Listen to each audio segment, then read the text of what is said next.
Okay, in previous videos, I built these walls and set them up, and I made some mistakes that's going to affect this video. I'm going to build this front wall here that has the doorway in it. It's going to be the most complicated wall of the project.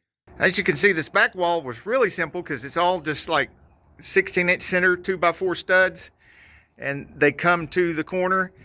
These walls weren't much more complicated. I just had to build these corner braces to go here. And where I made a mistake that's affecting my front is I built this wall, put it up first. That's not a problem. Built this wall in 2 sections and put it up because I'm nearly 60 years old and I had to have somebody come here to help me set this wall up. And the two of us together just couldn't get a 16-footer up with the skin on it and everything and throw the weight up there without possibly damaging the wall, overthrowing it, something like that. Even though I did some, you can look at that video, I did some creative bracing to keep that from happening. So we just did 2 8-foot sections, or nearly 8-foot sections, and pinned them together, and then ran a top plate to make sure it's nice and straight. And you can see my temp braces up there to keep the corners good and tight. But the third wall I put up was this right here. And it would have been fine and wouldn't have affected my front here if we hadn't gone ahead and secured it to the floor. And put a pin in that and remember it later because it's going to come into play. I'm not telling you that this is the best way to do these things. I'm just telling you that this is the way I did it. And I started this step by drawing out what I want my opening to be like. And you can see here I drew that out and I had some measurements, and some of these measurements I crossed out and redid and modified. Also put my materials list down here, things I needed to go pick up. That way when my helper shows up, and look, there he is. There's my helper. You gonna help me get this wall done today?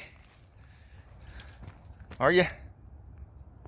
So one of the reasons why those measurements change is because I come out here and do some physical measuring to double check if I can do what I drew out on the actual piece. See if it's going to work in the real world, and found that indeed it is not. First of all, I went and measured right here and moved this block over to what it was on my drawing, and I did the same thing from the other side, and then I measured from here to here to see if I was going to have enough room for my opening to actually be the 72 inches that I wanted it to be. And indeed, no, I was not going to have that much room. But this being 16 foot, that doesn't make any sense. I should have had that much room. I mean, simple math doesn't lie, right? So I got investigating and looking around to see what is wrong. What could possibly be wrong? Why do I not have enough room? Especially since I made this go down a 1/2 inch further so that it caps off right here, and that keeps that from going in any further than flush, until you notice over here that there's a little bit of a gap right here where we got too aggressive pushing this wall in, and there's even more of a gap right there. And so these are indeed pushed in a little bit further, and since it's already attached, I had to modify my measurements and shorten this up a little bit to leave enough room for my 72 inches. And if I want that to remain this and this to remain plumb, I'm going to have to transfer that shorter measurement, overall measurement, that I end up at the bottom to the top so that these will stay nice and plumb. Otherwise, they're going to be pulled in at the bottom, they're going to be a full 16 foot at the top, and that's going to pull everything in. Something's going to be off, and that means that these are not quite going to be square going from front to side, or it's not quite going to be square going up and across. Something's going to have to give a little bit because of that little bit of mistake. Or I could take this all loose and push that back out, but we're talking about a total from there all the way over there of a 1/2 inch. So you run into these things, don't you, Tigger? And just have to make compromises, right?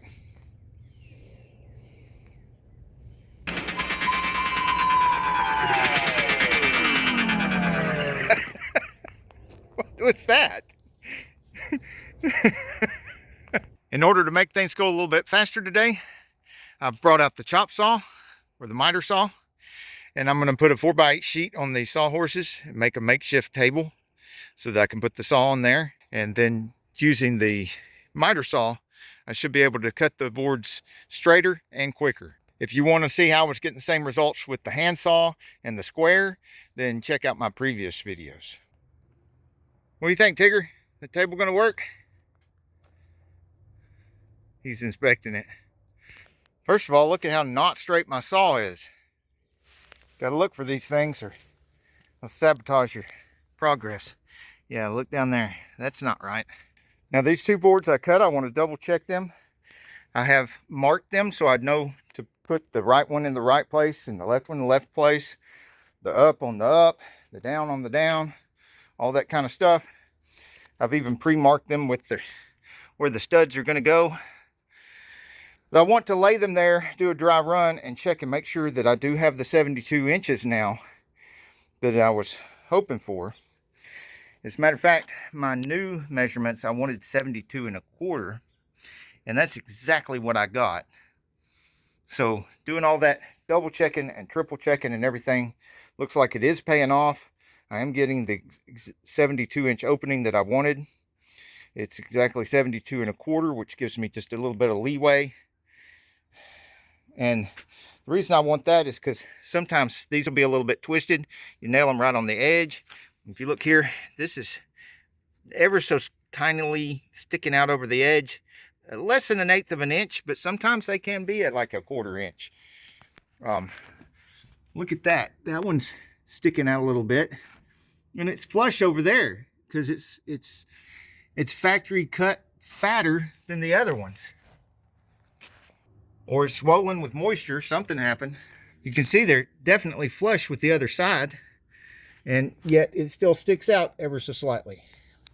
When I'm working with metal in the shop, I can cut things more exactly, but working with wood, you've got to leave a little room for error. Okay, something you should know about my old miter saw before you start thinking you want one is it maxes out. It's like 2x6s. So if you're looking at this and you're thinking about how much faster this would be than cutting by hand, checking, rechecking with a square all the time, because it just cuts square just about every time, as long as you get it against the back plate real good once you've got it set. That is a problem with this cheaper saw, is that it is maxed out at 2x6s. So if you're going to be working with 2x8s, 2x10s, anything like that, this isn't going to do any good. 2x4s and maxing out at 2x6s, that's all it's capable of doing.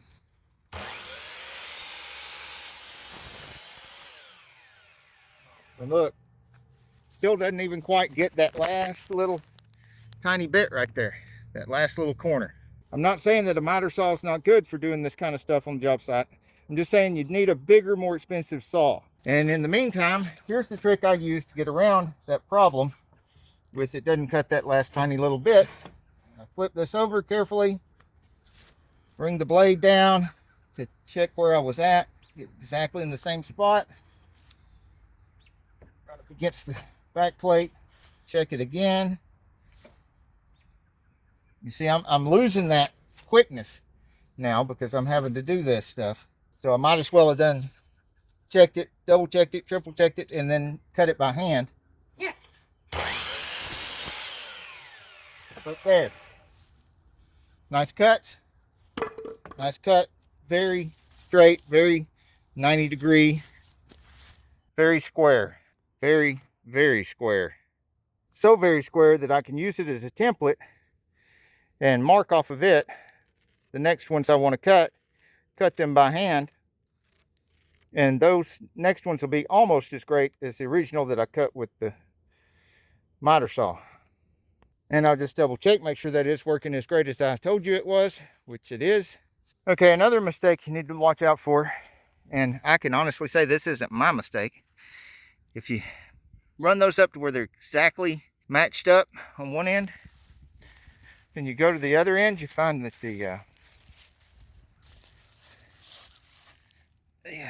well, I'm wrong. It proved me wrong here on this one. The factory cuts are just dead on it. Okay, I found an example of what I was trying to show you. You see, all these are lined up perfectly, go to the other end here. And as they come up, perfect, perfect. Ooh, not so perfect. That one's a little short. And even shorter. So if this one was laying on top of that one, it would be twice as much difference right here. So I've got to check all these, find out which ones are the shortest ones. If I only got one or two of those, I'm gonna lay them off to the side and not use them. And the ones that I'm gonna use, I have to take the shortest ones, measure them, and the ones that are a little bit longer, cut that little extra off of them so that I have all of them exactly the same length. If it's too much different than these walls I've already built, then I just have to chuck those shorter ones all together and go get some more. Either use them when I cut pieces or take them back and exchange them. So you can't just trust the manufacturer on these pre-cut 92 and 5/8 wall studs that they're all going to be exactly 92 and 5/8 and you can just throw them together and start nailing. I mean, I have seen that done on a lot of professional job sites, but that's not what I want to do here on the projects that I'm working on. And if you're as curious as I am, this top one that was the shortest one I found is, instead of 92 and 5/8, it's just a little over 92 and a half. It is a little bit more than 1/8 of an inch, like 3/16 of an inch shorter than the 92 and 5/8. So I will definitely need to set this aside and not cut down others to this, because that's just too much short, and it's going to end up being in a pile of pieces to use for other stuff, or it'll get returned. The next, which was a little bit shorter but not quite as bad, is 92 and 5/8. I mean, it's dead on it. These others are 1/16 of an inch longer than 92 and 5/8. See it right there? Tigger wants to do his own inspection. He doesn't trust me. He don't think I'm doing it right. Okay, so the final tally. These are all almost exactly 92 and 5/8. They're within 1/16 of an inch. These are a little, 3 right here are a little bit more than 1/16 of an inch over. And these are more than 1/16 of an inch less than 92 and 5/8. So these 3 I'll use for everything I need to cut shorter. And these I'll use for building my wall. And these I will cut nearly 1/16, to just shave a little bit off to make them more like these. So I have a very even wall. That's if I even need these. I'll start building the wall out of these first, and if I run out, I'll start shaving a little bit off of these to make them more like these. Okay, moving on.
Okay, so you've seen my drawing and my calculations, and I did calculate what this should be on the top here, but if I measure from here over, I've got 184 and a half, and that would give me my top plate for the 16-foot wall, which obviously is not 16 feet long. It's not even 15 and a half feet long. There's a couple reasons for that. One is because I'm going to the inside of these, and these take up over 3.5 inches each. So if I had a full 16-footer, it would be up top tying in the corners and going all the way across and tying in that corner, like this one I did on the back does. See how it kind of overlaps and ties in that corner? But I want this real world measurement before I cut that, so that the top will be the same width as the bottom, and that makes it much more likely that I'll end up with the front of the building being square and these side walls being plumb. And I'm using some of the factory shorts, the ones that didn't come up to quite 92 5/8, and I'm going to use them for my jack studs, since they have to be cut down to 82 inches anyway. And I looked out that I still have two that are almost exactly 92 5/8. I don't have to get into the ones that are a tiny bit longer and shave a little bit off. And I can use these for my king studs. And they will go up here right beside and supporting my header and right beside these jack studs. That means, not counting top plates, I'm using 7 on each side. That's a total of 14 2x4s. Two 8-foot 2x6s cut down to 75 5/8. And by the time I'm done building and installing, I will have used 2 of these 2x4x16s.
Something to not do. Now, this wasn't happening until I got complacent, and I did get complacent, and my hand has been way over here, way over here, way over here, and it get a little closer, get a little closer, get a little closer, till I got complacent right there, and I had my hand like right here, real close to where I'm nailing, too close even, because if you can see right there where the tips of the nails came out, that piece of wood with the tip of a nail right underneath of it just touched my finger enough to where I could feel it, but didn't actually penetrate. So take a lesson from my mistake. Don't do that. Don't let your hand get anywhere near where the nails are going in and where they can possibly come out. Now on these others, I got it so straight that they don't come out at all. It's just so happens that the planets aligned on this one. I got complacent, my hand was getting too close, and it happened to be the one place that the nails were trying to come out the side because I didn't have it really straight. I had it crooked and had my hand too close at the same time, and I just narrowly managed to avoid an injury. I shouldn't have got away with that, but by the grace of God, I was protected from the consequences of my actions. Also, when you saw me get the tape measure out and remeasure this again, and right on here, I was measuring down this total distance is 56 1/4, but it's 54 3/4 from right here where I made this mark, from that corner to here, so that I would know on this king stud to measure from that corner to here and make a mark at the same 54 3/4, so that this edge of the 2x4 will be in exactly the same place on this top plate as it is on the toe board down there. Now I need to do the same thing to this side as what I did to this side, what you just saw me do. And then I can tie in my header and start doing my cripple studs. Oh, and I also got a nail in my jack stud. And I also have to move my brace. You see how this one's far down there and it's out of the way? And these others are forward enough to be out of the way? That one, I have to move it back. So as you can see, I make lots of mistakes, both in the build that I have to go back and redo and fix the mistakes, and or come up with a workaround to compensate for that mistake. And also I make some mistakes that I should be injured, and sometimes I am.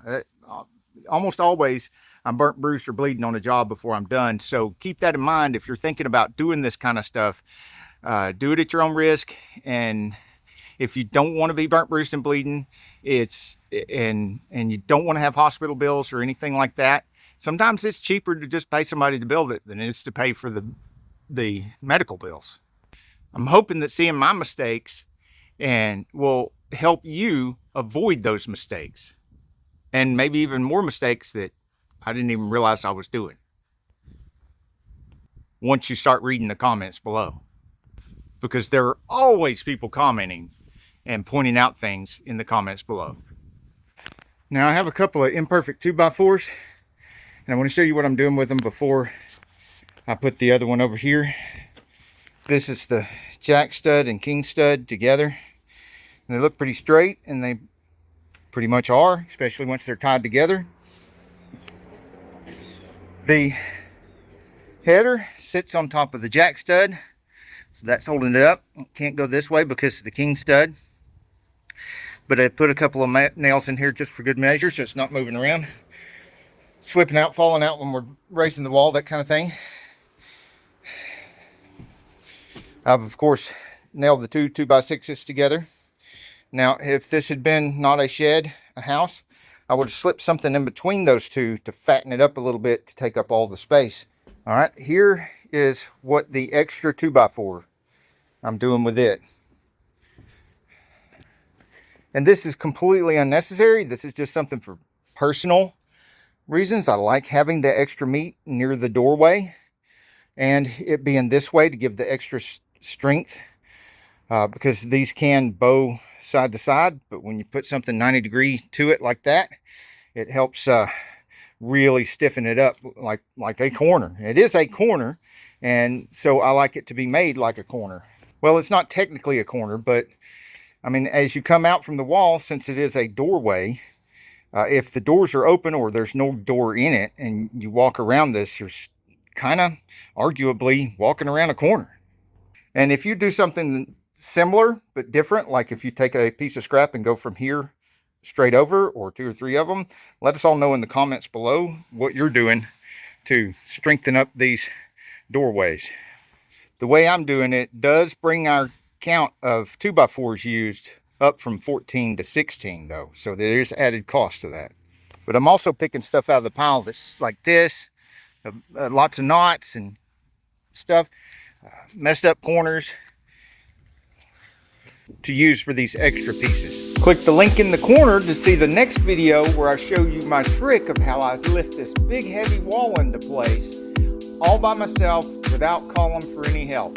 Click the other link for the complete playlist of start to finish, from the ground to roof and everything,